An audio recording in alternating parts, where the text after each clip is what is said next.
اللهم صل وسلم على الرسول وآل النبي. بسم اللہ الرحمن الرحیم. محترم ناظرین السلام علیکم ورحمۃ اللہ. نوا فاؤنڈیشن کی جانب سے بہترین دینی تعلیم کا سلسلہ معصوم قوم face to face international online classes کے ذریعہ پوری دنیا میں جاری و ساری ہے.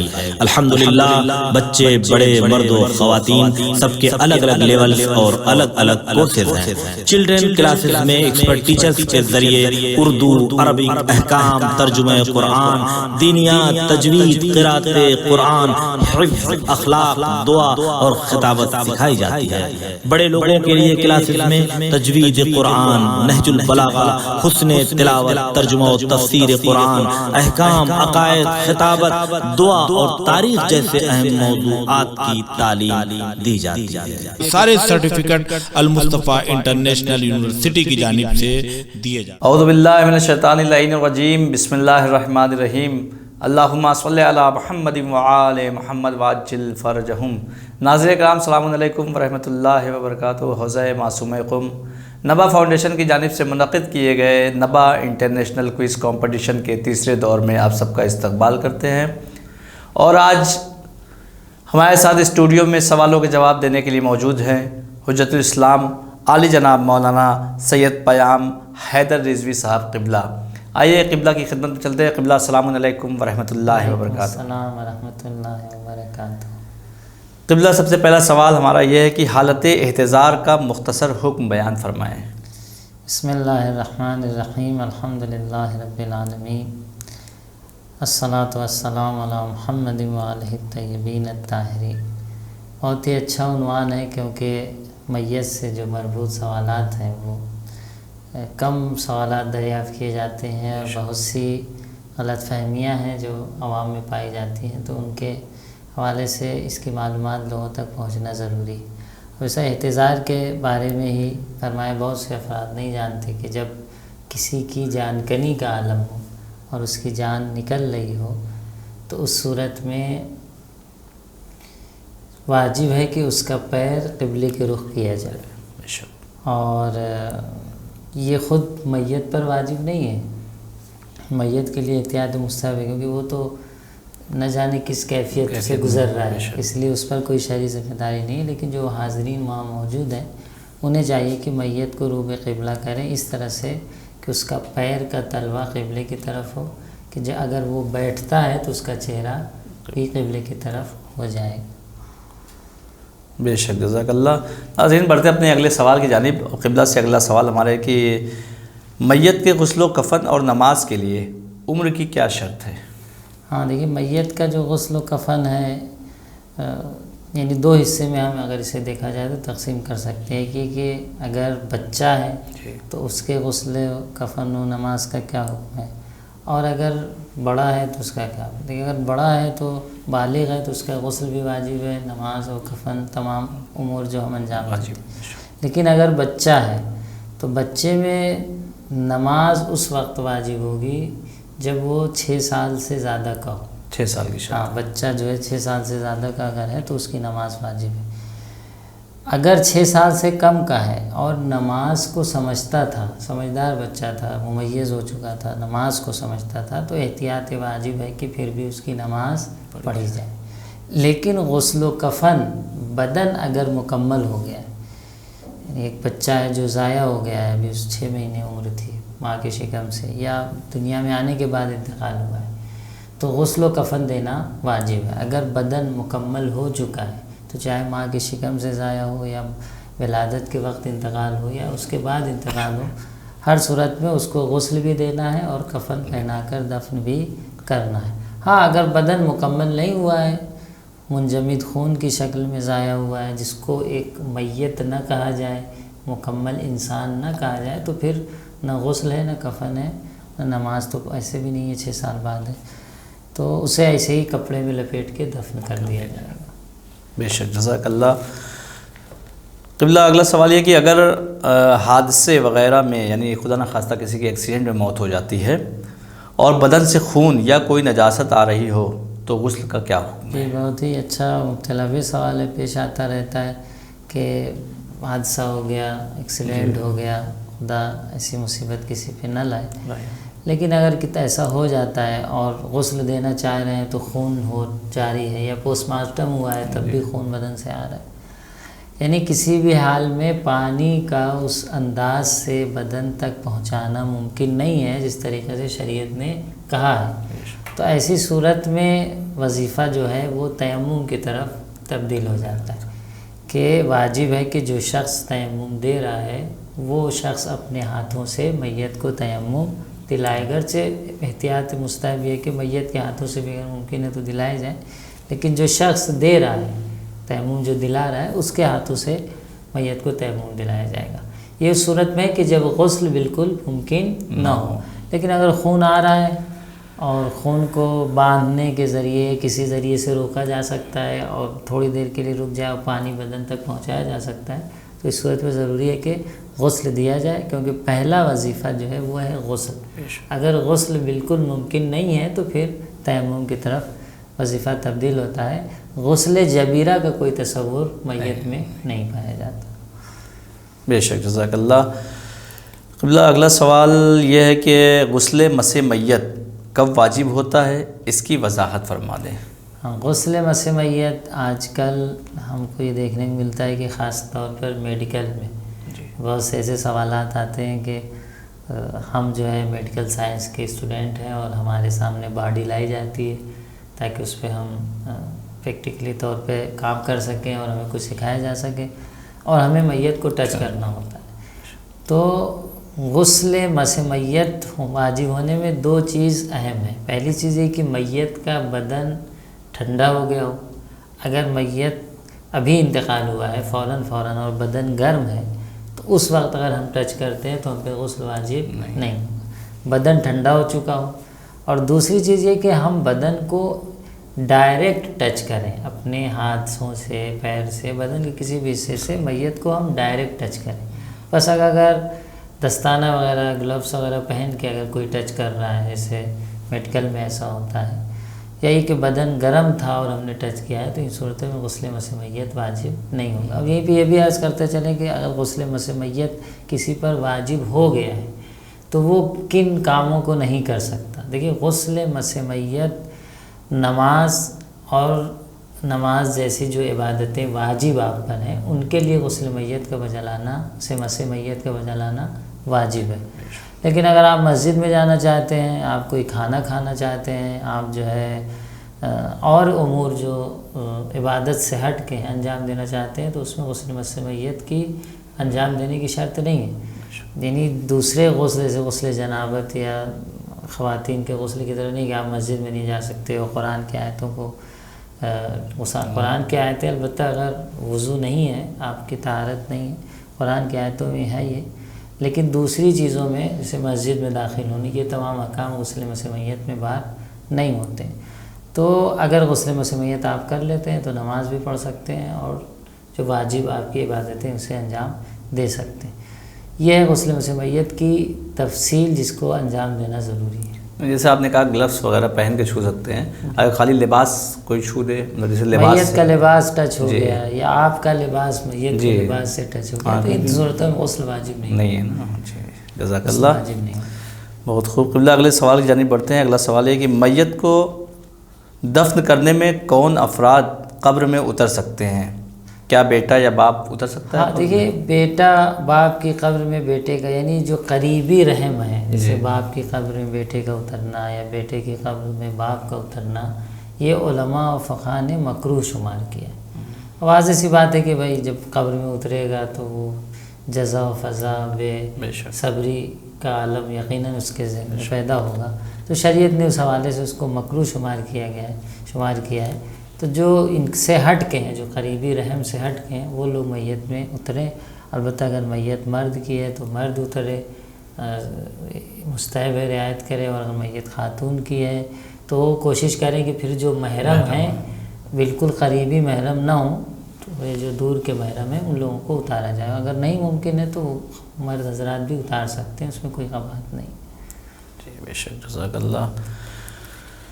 قبلہ چونکہ بہت سی جگہ پہ اکثر دیکھا جاتا ہے قبر میں مطلب قبرستان میں جگہ نہیں ہوتی ہے، تو لوگ کیا کرتے ہیں پرانی قبروں میں میت کو دفن کرنا چاہتے ہیں، تو اس کے لیے کیا حکم ہے؟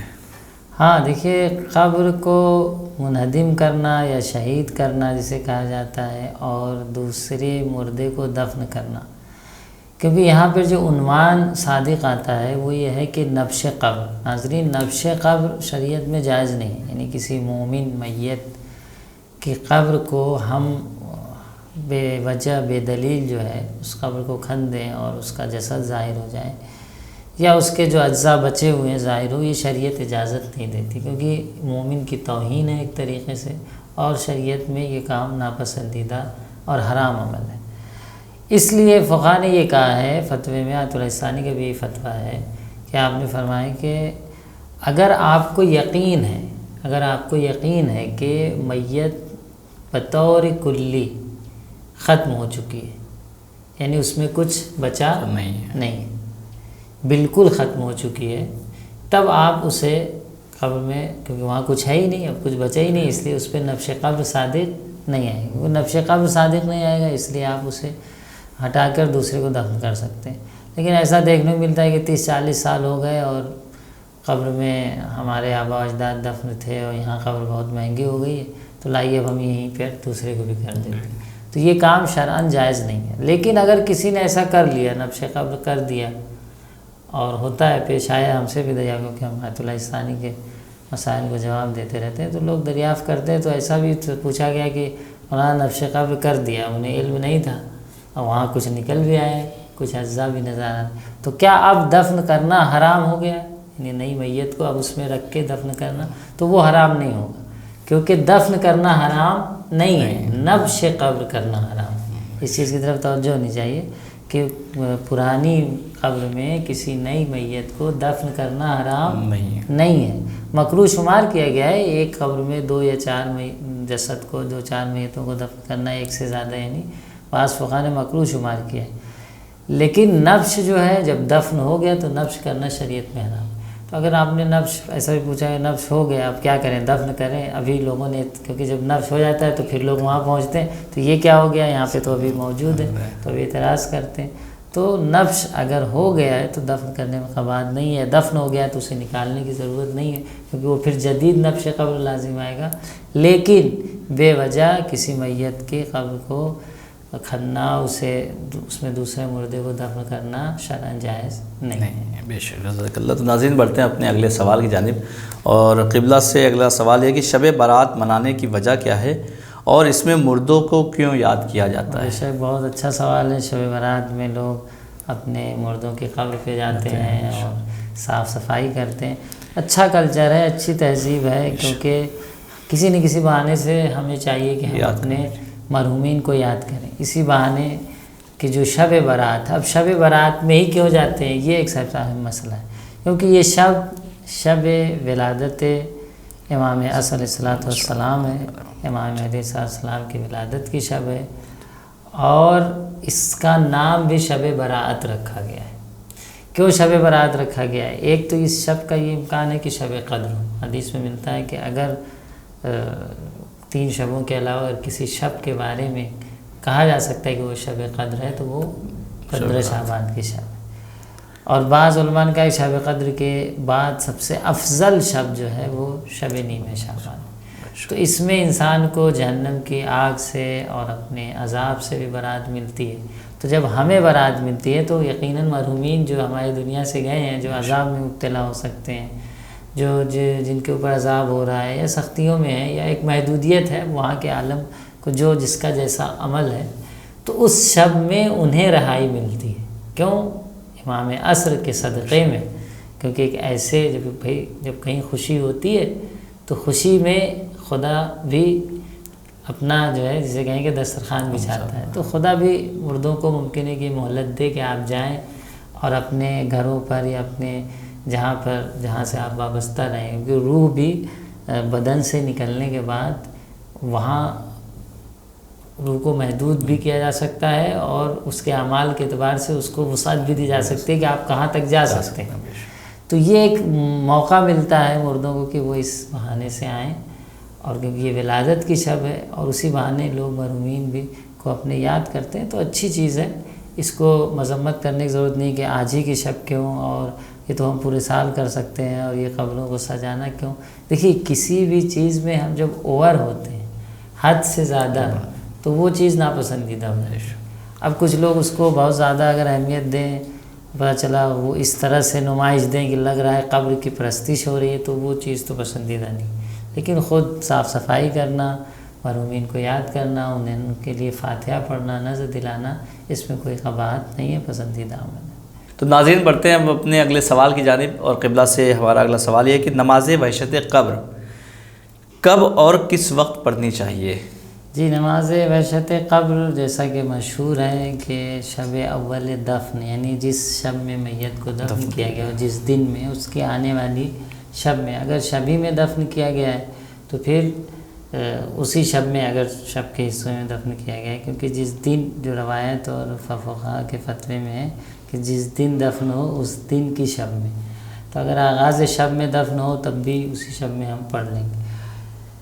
اور سب سے بڑا جو مسئلہ اس میں آیت اللہ ثانی کا وہ یہ ہے کہ ان کے یہاں شب نماز وحشت قبر جو آپ پڑھ رہے ہیں، انہوں نے منہاج میں بیان کیا ہے کہ بہتر یہ کہ پہلے صدقہ دیں، کہ روایت نقل کی ہے، وہ روایت آپ کے سامنے اگر اجازت دیں تو پیش کریں۔ جی بسم اللہ۔ انہوں نے ایک روایت پیش کیا ہے رسول اللہ صلی اللہ علیہ وسلم سے کہ فرحموا موتاکم لا یاتی علی المیت اشد من اول لیلہ، میت کے اوپر پہلی شب سے سخت کوئی وقت نہیں ہوتا، کیونکہ شب اول ہے، انسان دنیا کو چھوڑ کر ایک نئی دنیا میں گیا ہے، تنہائی کا سفر ہے، کوئی ہے بھی نہیں ساتھ میں، تو گھبراہٹ، الجھن جسے کہیں، کیونکہ روح تو وہی روح ہے، بدن سے جدا ہو گئی، وابستگی اس بدن سے پھر بھی رہتی، تو میت پہ نہیں آتا سخت ترین وقت پہلی شب سے زیادہ، یعنی سب سے پہلی شب جو ہوتی ہے وہ سخت ترین وقت میت کے لیے ہوتا ہے۔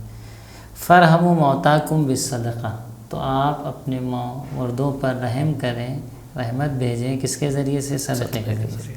فَإِن لَمْ تَجِدُوا، اگر آپ کے پاس صدقہ دینے کے لیے کچھ نہیں ہے، بالکل آپ کے لیے کوئی ایسی پیسہ یا جو بھی چیز صدقے میں دینا ہے مہیا نہیں ہے، تو فَلْيُصَلِّ أَحَدُكُمْ، تو آپ میں سے کوئی ایک نماز پڑھے، پہلی رکعت میں حمد اور آیت الکرسی، اور دوسری رکعت میں سورہ قدر پڑھے، جیسا کہ ہم نماز وحشت قبر میں پڑھتے ہیں۔ تو اس میں بعض نے بیان کیا کہ آدھستانی کے پہلے جو استحباب ہے وہ کس چیز کا ہے؟ صدقے کا ہے۔ اگر صدقہ آپ نہیں دے سکتے تو پھر آپ نماز وحشت قبر پڑھیں۔ بعد میں انہوں نے کہا ہے کہ بہتر اور اولا یہ ہے کہ ہم دونوں امور میں جمع کریں، یعنی صدقہ بھی دیں اور نماز وحشت قبر بھی پڑھیں، کیونکہ روایات مختلف ہیں، انہوں نے اس روایت کو آدھستانی نے مانا ہے۔ تو شب نماز وحشت قبر کا استحباب ثابت ہے۔ اب یہ اور بات ہے کہ پہلے صدقہ دیں بعد میں پڑھیں، یہ دونوں کو جمع کریں۔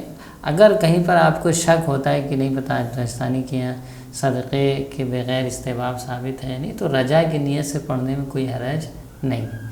اور جو پڑھ رہے ہیں مکلف جہاں پڑھ رہا ہے، تو اب جو مردہ دفن کیا گیا ہے، ہم نے مثلا ایک شخص انڈیا میں دفن کیا گیا اور کوئی نماز پڑھنا چاہ رہا ہے کسی اور جگہ، تو اب جہاں دفن ہوا ہے وہاں کے ٹائم کے اعتبار سے شب میں آپ پڑھ سکتے ہیں، کیونکہ شب اول قبر کہاں کی مراد ہے؟ جو مردہ دفن جہاں ہوا ہے وہاں کے اول قبر، شب اول قبر مراد ہے، نہیں یہ کہ دنیا میں کہاں پہلی شب ہو رہی، جہاں مردہ دفن ہوا ہے، کیونکہ رات کی تاریکی میں وحشت کا احساس اور ہوگا اسے، اس لیے کہا گیا وہاں کے ٹائم کے اعتبار سے آپ پڑھیں، چاہے دنیا میں کہیں بھی۔ اور ایک نماز، یعنی اگر کئی لوگوں کا انتقال ہوا، بہت پیش آتا ہے کسی حادثے میں، یا کئی جیسے خبر آئی کورونا میں آپ دیکھ رہے تھے، تو کیا ایک نماز وحشت کئی مردوں کے لیے پڑھی جا سکتی ہے؟ تو اس میں بھی وہی رجا کا مسئلہ ہے کہ آپ رجا کی نیت سے ایسا پڑھ سکتے ہیں، کیونکہ جو حدیث میں آیا ہے کہ وہ ایک میت کے لیے ایک نماز وحشت قبر پڑھی جائے، لیکن کئی میتیں ہیں اور ہم پڑھ بھی نہیں سکتے، فرصت بھی نہیں ہے، تو آپ ایک نماز میت ایک کسی ایک کی نیت کر کے یا ذہن میں رکھ کے پڑھ لیں، اور اس کا ثواب سب کو جو ہے ہدیہ بھی کر سکتے ہیں، رجا کی نیت سے سب کی طرف سے بھی پڑھ سکتے ہیں، اس میں کوئی یہ رجا کی نیت کیا ہے، ذرا ہمارے ناظرین کو تھوڑا سا. بہت اچھا سوال آپ نے کیا، کہ یہ بہت بیان ہوتا ہے کہ رجا کیا ہے. رجا عربی میں کہا جاتا ہے امید کو. امید. مومن کے روایت ملتا ہے کہ مومن خوف و رجا کے درمیان زندگی گزارتا ہے، یعنی خدا کے عذاب کا خوف بھی ہے اور اس کے ثواب اور اس کے اجر اور اس کی جو بہشت و جنت کے امید بھی ہے. تو رجا یعنی امید. رجائے مطلوبیت اصل میں پورا ورڈ ہے رجائے مطلوبیت. مطلوبیت مطلوب اردو میں بھی قدیم اردو میں استعمال ہوتا ہے. مطلوب یعنی پسندیدہ، یعنی ایک عمل جس کے پسندیدہ ہونے کی ہمیں امید ہے. اچھا یہ سمجھے گا کون؟ ہم آپ نہیں تشخیص دے سکتے، ورنہ پھر دین میں بدعتیں ایجاد کرنے لگیں گے. یہ فقیہ یا جو شخص مراحل اجتہاد کو ایک مرحلے تک اس نے طے کیا ہے اور حوزے کی فقہی اور اصولی اصطلاحوں سے اور شرعی مبانی سے آشنا ہے، وہ تشخیص دے سکتا ہے کہ کہاں پر رجائے مطلوبیت کا امکان پایا جاتا ہے. تو رجائے مطلوبیت یعنی اس امید سے ہم اس عمل کو انجام دے رہے ہیں کہ شاید خدا کے نظر میں پسندیدہ ہو. تو عرض کیا کہ اگر اس طرح اس امید سے انجام دینے ہو سکتا ہے، اگر مومنین انجام دینا شروع کریں تو نئی نئی بدعتیں، کیونکہ ہر شخص کہیں نہ کہیں اپنی امید کو جوڑ سکتا ہے. تو یہ رجائے مطلوبیت بھی بیان کرنا فقیہ کی طرف سے ضروری ہوتا ہے. فقیہ یا جو شخص مبانی فقہ سے آشنا ہے وہ بتائے گا کہ کہاں پہ رجائے مطلوبیت ہو سکتا ہے اور کہاں پر بدعت کا پہلو پایا جاتا ہے، رجائے مطلوبیت نہیں ہو سکتا. مثال کے طور پر کوئی کہے میں ہر روز نماز صبح کے بعد 2 رکعت اور نماز پڑھنا چاہتا ہوں، رجائے مطلوبیت کہ اس ٹائم شاید نماز وارد ہوئی، تو یہ بدعت ہو جائے گی. ہاں آپ 2 رکعت نماز اتنی پڑھیں، پورے دن میں پڑھیں، لیکن اسی وقت وارد ہوئی ہے، شاید یہ سب بدعت کا عنوان ہو گیا. تو رجائے مطلوبیت کا خلاصہ یہ ہو گیا کہ اس امید سے ہم انجام دیتے ہیں کہ یہ عمل مطلوب ہو، لیکن اس کے مطلوب ہونے کو کون تشخیص دے گا؟ مجتہد یا وہ عالم جو مبانی فقہ سے آشنا ہے. بے شک. اگر نماز میت میں طہارت وغیرہ کا کیا حکم ہے؟ ہاں جو نماز جو لوگ پڑھتے ہیں، بہت سے لوگ پوچھتے ہیں کہ وضو کر کے ہم نہیں آئے ہیں، یا کسی پہ غسل واجب ہے، اب نماز ہو رہی ہے، بدن نجس ہے، کپڑا نجس ہے، مولانا صاحب نماز تو پڑھنا لیکن بدن نجس ہے، تو کیا ان چیزوں کو یعنی ان چیزوں کی رعایت کرنا لازم ہے؟ دیکھیے نماز میت میں طہارت شرط نہیں، نہ وضو کی طہارت، نہ حدث اکبر یعنی غسل وغیرہ کی طہارت، نہ بدن کی طہارت، نہ لباس کی طہارت، کوئی شرط نہیں. کیونکہ نماز میت میں آپ دیکھتے ہیں کہ دوسری نمازوں سے ہٹ کے بھی ہے، نہ اس میں رکوع ہے نہ سجدہ ہے، صرف اور صرف کھڑے ہو کے کچھ ہم دعا کرتے ہیں. اب تو نماز کے معنی دعا کے ہیں، خود نماز یعنی دعا، لیکن نماز میت تو بالکل ہی دعا کا ایک نمونہ ہے، کھڑے ہو کے آپ پڑھ سکتے ہیں اسی انداز میں. تو اس میں یہ تمام طہارتیں شرط نہیں ہیں. بس یہ ہے کہ آپ جب نماز میت پڑھ رہے ہیں تو جو چیزیں دعائیں میں پڑھی جا رہی ہیں، امام پڑھ رہا ہے، ماموم اس کو دہرائے. اگر وہ نہیں دہراتا ہے تو پھر اس کی طرف سے وہ نماز ادا نہیں ہوگی. نماز جماعت کی طرح نہیں کہ امام تو حمد سورت پڑھ رہے ہیں، ہم تو سن لیں گے کافی ہے، نہیں، اس میں آپ کو ایک ایک دعا، ایک ایک تکبیر کو کیا کرنا ہے؟ دہرانا ہے. تو کوشش کریں کہ امام کی آواز تک پہنچیں، امام کی آواز سن رہے ہیں تو دہرائیں، یا اگر کچھ یاد کر سکتے ہیں، کیونکہ مختصر جو جملات ہیں دعا کی نماز میں تو وہ بہت مختصر ہے. اب تفصیلی پڑھتا تو جو اصلی صحیح جملے وہ تو ہم ادا کریں. تو ان چیزوں کی رعایت نماز میت پڑھنے میں ضروری ہے کہ ہم دعا کو دہرائیں، لیکن طہارت کی کوئی شرط نہیں ہے. بے شک. جزاک اللہ. قبلہ ایک سوال رہ گیا تھا کہ غسل میت میں بیر اور کافور کی مقدار کتنی ہونی چاہیے؟ جی یہ بھی ایک مختلف سوال ہے، کیونکہ ہمارے ہاں بیر کا پانی نکال کے ڈالا جاتا ہے یا کافور کی مقدار ملائی جاتی ہے. تو اب کتنا کافور ہو، کتنا بیر ہو، یہ شرط فقہ نے اور آیت اللہ ثانی نے بھی بیان فرمایا ہے کہ جو اتنی مقدار ہونی چاہیے کہ جس سے پانی مضاف نہ ہو. کبھی کبھی ہوتا ہے بہت زیادہ بیر ڈال دیا، وہ بجائے پانی کے وہ بیر ہی نظر آ رہی سے، اب بیر کی پتی ڈال دیتے ہیں. تو بیر کی پتی نہ ڈالیں، بیر کی پتی کو آپ کسی کپڑے وغیرہ میں رکھ کے کوٹ لیں کسی چیز سے، اس کا عرق تھوڑا سا ڈال دیں کہ لگے کہ ہاں اس پانی میں بیر ملا ہوا ہے. کافور تو خیر چلیے وہ پاؤڈر کی شکل میں ہوتا ہے، آپ ڈال دیتے ہیں مل جاتا ہے، لیکن بیر میں دیکھتے ہیں کہ ہم نے پتی ڈال دی اور اس پتی سے نہ رنگ آیا نہ کچھ، اوپر سے پتی اوپر سے چل رہی، تو یہ بیر کا پانی نہیں کہلایا جائے گا. اس کا عرق نکالیں یا اس کا پاؤڈر ہے تو وہ تھوڑا بہت ڈالیں، جس سے اس کی بو خوشبو جو ہے کیونکہ اصل میں بیر کا جو غسل رکھا گیا ہے بیر یا کافور کا میت کی نظافت کے لیے.